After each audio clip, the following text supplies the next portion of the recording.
Começamos o Liberdade de Opinião. Vamos direto conversar então com a jornalista Rita Lizauskas. Boa tarde, Rita. Bem-vinda ao Visão CNN. Obrigada, Carla. Boa tarde. É um prazer ser do time do Visão CNN, de estrear em um espaço tão importante, né? Quanto Liberdade de Opinião. Estou muito honrada. Muito obrigada. Bom, vamos começar então. A distribuição de vacinas começou no Brasil.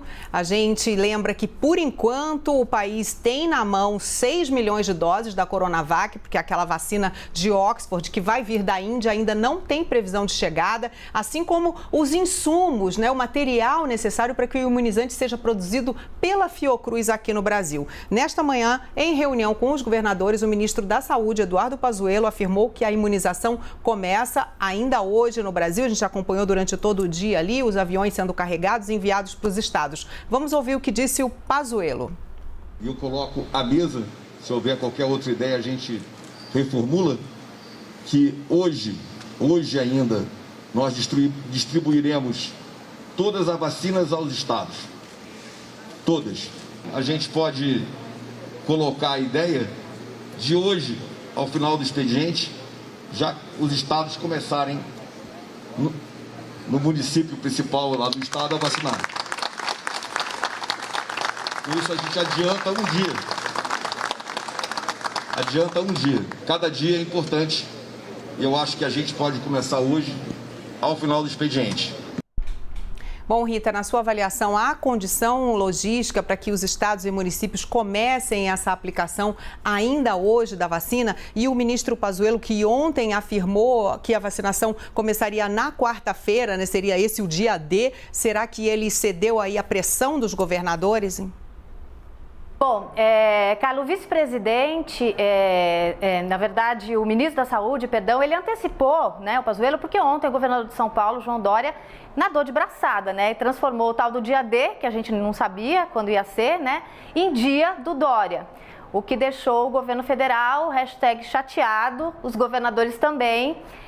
Claro que apesar que eu aposto que na mesma situação, a maioria dos governadores iria fazer o mesmo, né? Não pensaria nem meia vez em bater bumbo e em tirar dividendos políticos de uma vacina que o próprio Estado investiu, né? Na contramão do governo federal, que passou 10 meses debochando da vacina, comemorando quando o ensaio clínico da Coronavac, que está sendo usado agora, foi suspenso, após a morte de um voluntário. Na época, o presidente da República, Jair Bolsonaro, comemorou, né? Dizendo mais uma que o Bolsonaro ganha. Então, João Dória, governador de São Paulo, ele foi à forra, né? Isso, para mim, era óbvio que ia acontecer. Então, essa antecipação ocorreu, ao meu ver, como uma resposta a isso, né? O governador de São Paulo não queria correr o risco de não deixar claro para o Brasil inteiro que a vacina tinha sido obra de São Paulo. Isso, obviamente, não somos ingênuos. De olho em 2028, a gente sabe que João Dória é candidatíssimo à presidência da República. Mas, Carla, eu também vejo um outro motivo para essa antecipação, que é um motivo de saúde pública, né? Que também é legítimo. A gente tem urgência em vacinar, não tem por que esperar. Até ontem, já havia 56 países iniciado a imunização, né, das suas populações.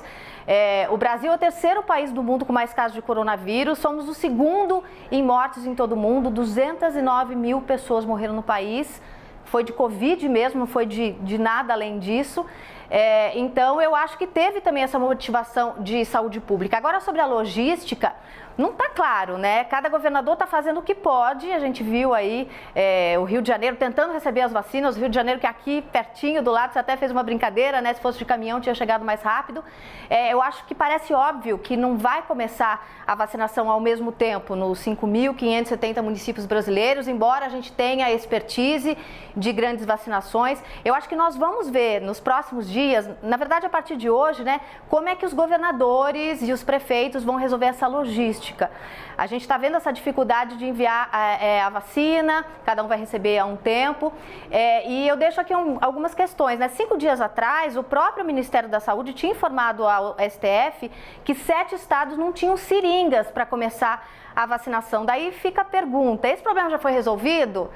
E quem vai ser priorizado entre as prioridades, né? Porque a gente sabe que não tem vacina para todo mundo. Eu acho que tudo isso está em suspenso e a gente vai ver nos próximos dias, né, como isso vai se resolver, se isso vai se resolver. É isso que você está colocando, né? A intenção é que todos os municípios comecem assim, no mesmo momento, né? Simultaneamente, na verdade. E a gente sabe como o país, sendo desse tamanho, vai ser difícil atingir todos esses municípios de uma vez. Agora, vamos falar então desse primeiro momento da vacinação. A enfermeira Mônica Calazans, de 54 anos, foi a primeira pessoa a ser vacinada contra a Covid-19 no Brasil. Ela recebeu o imunizante Coronavac, que foi desenvolvido aqui no Brasil pelo Instituto Butantan, após a aprovação do uso emergencial pela Anvisa. Esse imunizante foi aplicado no Hospital das Clínicas, em São Paulo. E depois da vacinação, o governador de São Paulo fez um pronunciamento em tom de crítica ao governo federal. Rita, vamos ouvir. Toma a cloroquina que basta, afirmou um líder do país. Já fizemos tudo, não há mais nada a fazer, repetiu este mesmo personagem. A vacina é uma lição para vocês, autoritários, que desprezam a vida, que não têm compaixão, que desprezaram a atenção, a dedicação e a necessidade de protegerem os brasileiros. Os negacionistas vão ter que conviver com os existencialistas, com aqueles que defendem e agora têm mais força para defender a vida. Rita, várias mensagens absolutamente diretas ali ao presidente Bolsonaro. Na sua opinião, o que é isso? É um embate? Houve um vencedor? Esse vencedor foi João Dória? Bom, Carla, ele escalou, né? Eu acho que o João Dória venceu e venceu por WO, porque ele jogou sozinho. Ele foi quem investiu nas vacinas desde o começo, ele não teve concorrentes, já como eu disse, né, o governo federal apostou na vacina Oxford Fiocruz apenas, né? Colocou todas as fichas nessa vacina e elas ainda não estão disponíveis, né? E o Dória segurou aquela pressão no final, né? Quando o Ministério da Saúde pediu na última sexta-feira a entrega dos 6 milhões de doses da Coronavac, né, e uma tentativa de impedir que o João Dória fizesse exatamente o que ele fez, que começasse a vacinar, exatamente como a gente está vendo, assim que a Anvisa, né, aprovasse o uso experimental da Coronavac. E fazer aqui uma lembrança muito rápida, né, mal a sessão da Anvisa terminou, foram 5 horas, né, mal a Anvisa aprovou as vacinas, a gente já pôde assistir essa primeira pessoa vacinada no país, né, a enfermeira do Hospital Emílio Ribas, a Mônica Calazans, uma profissional da saúde que está de olho no furacão, ali no dia a dia do combate ao coronavírus, uma mulher negra, uma mulher periférica, ou seja, alguém que faz parte do grupo que mais morre por conta da pandemia. Então, isso é muito significativo também. E a primeira foto da primeira pessoa sendo vacinada foi do João Dória, como a gente está vendo, para desespero do governo federal. A ação do governador de São Paulo foi um case de marketing de sucesso. Ele investiu na vacina, ofereceu imunização para todo mundo, né? É bom a gente lembrar que o Ministério da Saúde, nesse exato momento, só tem as 6 milhões de doses da vacina do Butantan e do estado de São Paulo para iniciar a campanha nacional da vacinação. Isso não dá para nada, não dá nem para começar, mas são todas de João Dória, né? Então a gente vai fazer um recorte só para entender a situação que a gente está em São Paulo. O estado tem cerca de 1,4 milhão de doses, mas não dá nem para vacinar os profissionais de saúde em todo o estado. São 1,5 milhão de pessoas. E é bom a gente pontuar também que o governo de São Paulo requisitou a Anvisa hoje a autorização para o uso emergencial, né, de mais 4 milhões de doses da Coronavac, mas a gente ainda está engatinhando, né, Carla? O avião que iria para a Índia buscar as doses da vacina de Oxford não decolou, porque eles compraram a vacina de alguém que não estava a fim de vender, né? E isso foi um verdadeiro vexame, né? Não tem outra palavra para justificar o que aconteceu. Comprou, mas meio que não avisou que comprou, foi algo assim surreal. E a cereja do bolo, né, nesse dia que eu classifico de extrema derrota para o governo Bolsonaro, foi o ministro da Saúde, Eduardo Pazuello, que chamou uma entrevista coletiva praticamente ao mesmo tempo do que a do governador João Dória, que foi logo depois da vacinação, e ele não celebrou o início da imunização. Eu acho que ele deve ser o primeiro ministro da Saúde do mundo que ficou bravo, né, porque o país conseguiu aprovar uma vacina para uso emergencial e começou a vacinar. Eu acho que ele é um caso único de ministro que não celebra a vacinação, não celebra esse passo. O presidente Jair Bolsonaro também sumiu das redes sociais, né, não emitiu nota, não fez uma live, nada, ele só falou sobre o assunto há pouco, agora de manhã, né, para dizer que a vacina, que ele passou meses dizendo que era a vacina do Dória, a vacina chinesa, não é de nenhum governador, ou seja, é dele. E as redes de bolsonaristas, né, atacaram a vacina desde sempre, recomendaram que não se tomasse a vacina, criaram fake news com a Coronavac. O Bolsonaro zombou da Coronavac, disse que não ia comprar e agora ele quer ser o pai da criança. Ele renegou a vacina por 9 meses e agora ele quer que o nome dele apareça na certidão de nascimento. É inacreditável. Várias vezes, inclusive se referindo como vacina, né? E seguidores, inclusive, chamando de vacina. Bom, é o que nós temos para hoje, Rita. Bom, a vacinação que começou em São Paulo ontem pode se tornar uma disputa jurídica. De um lado tem o governo federal, por meio do Eduardo Pazuello, inclusive durante essa entrevista que você relatou, ele diz que uma medida provisória determinou que cabe ao Ministério da Saúde coordenar nacionalmente a imunização contra a Covid-19 e isso tornaria essa imunização que ocorreu em São Paulo no mesmo dia, João Dória já vacinou mais de 100 profissionais da saúde, ilegal. E de outro lado, a Procuradoria-Geral do Estado de São Paulo afirma que não houve ilegalidade nenhuma, tendo em vista todos os contratos firmados. E além disso, o governo de São Paulo alega que parte das vacinas do Butantan sempre permanece no estado para vacinação da população e que isso foi combinado com o Ministério da Saúde, que essa mesma prática seria realizada aí com essas vacinas do novo coronavírus. Bom, Rita, você acha que houve realmente essa ilegalidade, né, por parte do governador João Dória de vacinar assim que saiu a aprovação da Anvisa e essa disputa política pela vacina vai se tornar uma disputa jurídica? Olha, Carla, eu duvido, viu? Eu espero que não, porque o governo federal tem coisa mais importante para fazer, né? Entre elas, resolver os problemas das próximas doses de vacina, que a gente falou aqui há pouco. Essas vacinas precisam chegar, porque o que tem disponível não dá nem para começar a imunizar os grupos prioritários, que ainda precisam de uma segunda dose. Então, acho que o governo precisa resolver todos esses problemas que vão começar a surgir a partir de agora, que já estão surgindo, né? É bom a gente lembrar que o governador João Dória meio que se antecipou a essa questão, né? Porque na coletiva, inclusive, que você estava transmitindo, ele levou essa coletiva, que se seguiu a vacinação, à Procuradora-Geral do Estado, ali a Porto. Ela disse que a PGE não via nenhum óbice jurídico, que cumprimos a legislação, ou seja, ele mostrou que ele tinha consciência, pelo menos, de que podia ser contestado e meio que se cobriu. Eu imaginava que João Dória fosse vacinar no mesmo dia, mas ele foi mais rápido do que a minha própria imaginação, eu confesso.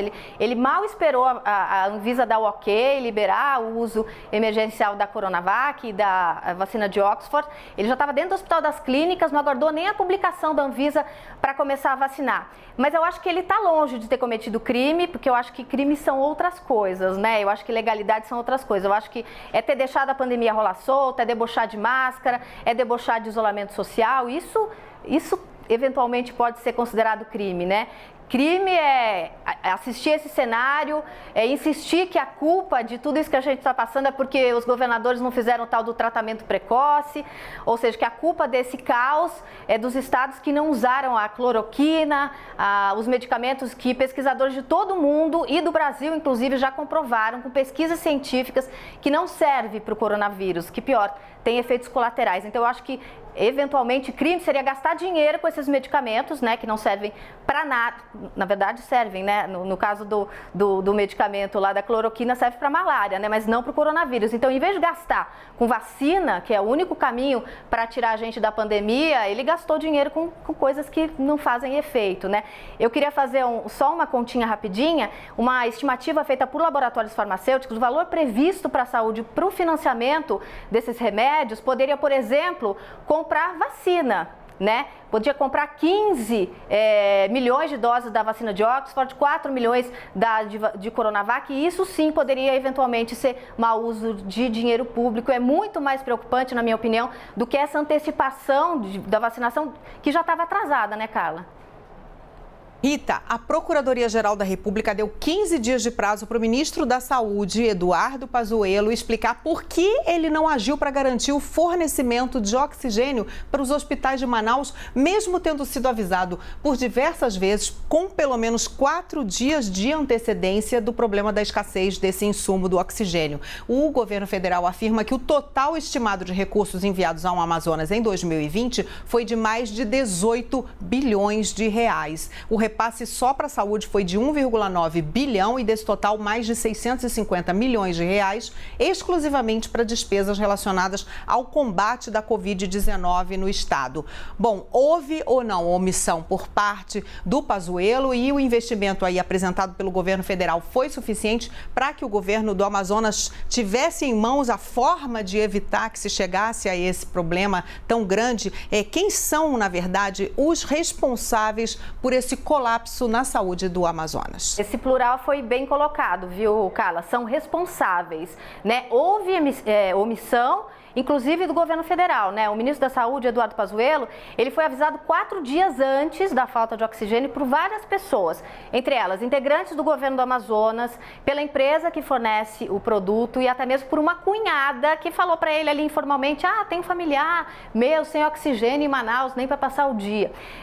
Tanto ele sabia que na live com o presidente Jair Bolsonaro, aquela live das quintas-feiras, né? Ele fez na volta de Manaus, ele chegou a admitir a falta de oxigênio e ele disse: não tem o que fazer. Então vamos com calma. Como não tem o que fazer? Ele é ministro da Saúde, né? Agora, o governo estadual também é responsável. Ele sabia, pelo menos desde o dia 23 de novembro, que a quantidade de oxigênio dos hospitais seria insuficiente para atender essa alta demanda da pandemia. Isso já está documentado, isso já está em todos os jornais, é público, é notório. E não foi surpresa, a gente vê pelas provas que ninguém foi surpreendido, né? Surpresa é tsunami, é terremoto, não é uma segunda onda de casos de coronavírus que já estava se apresentando, já estava desenhada em todo mundo e também no Brasil, né? Na verdade, a gente nem saiu da primeira onda, né? Mas principalmente em Manaus. Então, essas pessoas que morreram asfixiadas em Manaus, elas foram assassinadas pelo poder público. E é bom a gente fazer um alerta, né, sobre uma fake news que tem sido rodando ali nos WhatsApps, a gente está recebendo, né, que tem sido propagada pelo próprio presidente da República, né, na tentativa de tirar o corpo fora dessa crise de Manaus, de que o STF impediu que ele agisse na pandemia, que a responsabilidade seria dos estados. Isso não é verdade, isso é falso, já tem checagem nas agências de checagem, o STF não afastou o presidente do controle das medidas estratégicas contra a pandemia. O que aconteceu é que os estados e municípios, os prefeitos, governadores também têm o poder de agir na pandemia. Então, assim, o presidente está liberado, ele pode trabalhar, ele tem autonomia para trabalhar porque ele é presidente da República. Então, isso é uma notícia falsa que o presidente está usando para tirar o corpo fora da responsabilidade federal desse caos que a gente tem visto em Manaus, Carla. Ok, obrigada, Rita Lizauskas, e parabéns pela sua estreia aqui no Liberdade de Opinião. Até amanhã.